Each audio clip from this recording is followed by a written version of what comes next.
Welcome back to the channel, everyone. Today I'm diving into Black Jelly by Aurora Pedanios, also known under their San Rafael 71 brand in Canada and the States, where I spent most of my childhood. This strain is a cross between TO37 and Alien Cake 3030, resulting in a high THC sativa leaning hybrid with a unique terpene profile that immediately caught my attention.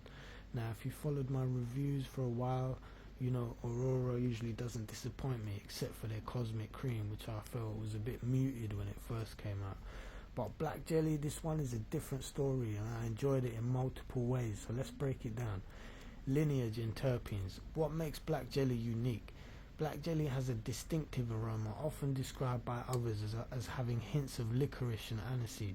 But I know my strains well, and Durban Poison is one of my all-time favourite strains when it comes to aroma, along with any other pure South African landrace sativa.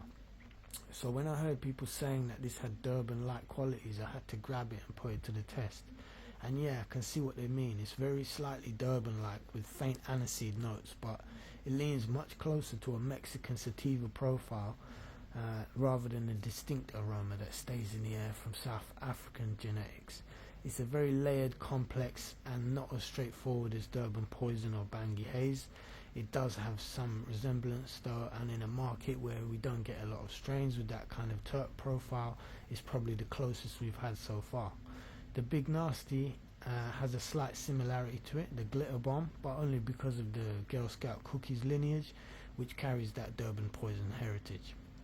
However, because Girl Scout Cookies is already a generation away from pure Durban, that licorice quality isn't as pronounced anymore. It's been changed and altered in the breeding process and tastes of something split between Durban and the GSC and something else. But with Black Jelly, it's hinting at that Durban-like profile just slightly. However, it's more complex than that, which is what makes it so different. It has layers to it, adding a depth that makes the aroma and taste stand out uniquely. It's not quite Durban, not quite Mexican, and not quite Girl Scout Cookies. It's its own thing, and for that reason I rate it highly.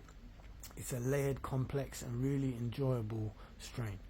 Breaking down its lineage, TO37, this parent strain carries noticeable sativa influences, contributing to the lively, uplifting effect that defines Black Jelly.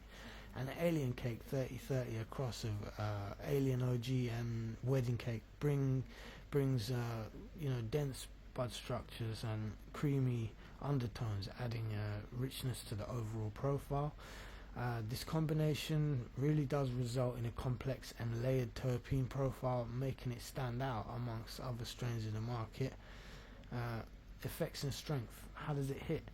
Well, when it comes to the high, this one is just right. It doesn't hit too light or too heavy, it's balanced.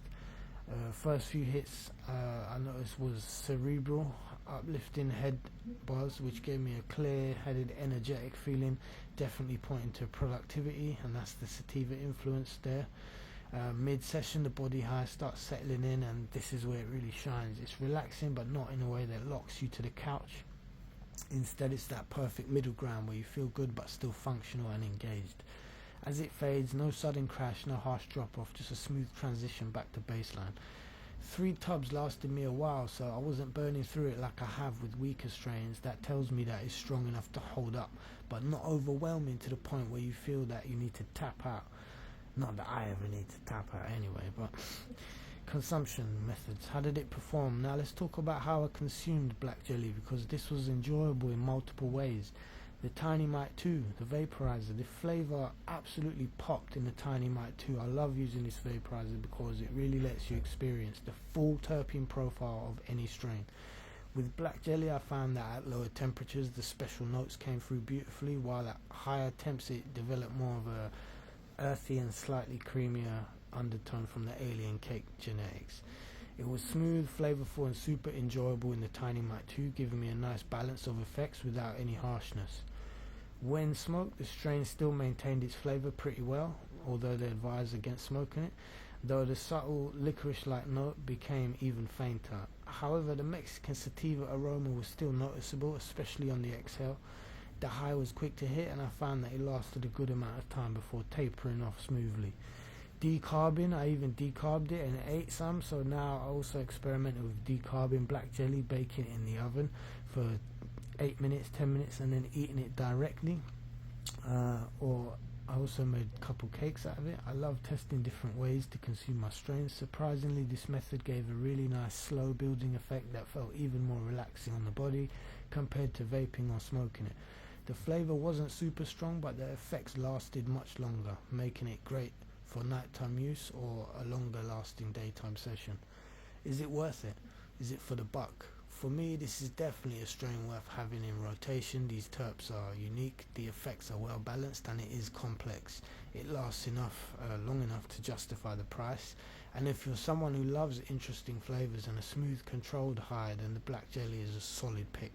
That said, if you're looking for something with a super hard, heavy hitting potency, that might not be the strongest option out there. It's not weak by any means, but it's more of a flavourful and balanced strain rather than a knockout puncher.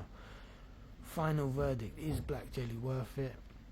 Aurora's Black Jelly San Rafael 71 delivers in multiple ways. The unique terpene profile, the smooth, well-balanced high, and the versatility across different consumption methods make this a great all-round strain. It's one of those strains that you can enjoy in different ways without getting bored of it, and that's something I really appreciate.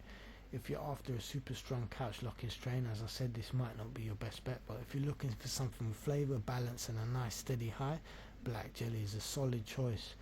My final score, probably 8.5 out of 10. Great flavour, smooth high, and enjoyable in every way I tried it. If you've tried Black Jelly by Aurora, also known as San Rafael 71 in the States, drop your thoughts in the comments, and as always, don't forget to like and subscribe and hit the bell so you don't miss future reviews. Until next time, stay lifted, stay terped up, and don't settle for muted flavours. Peace out.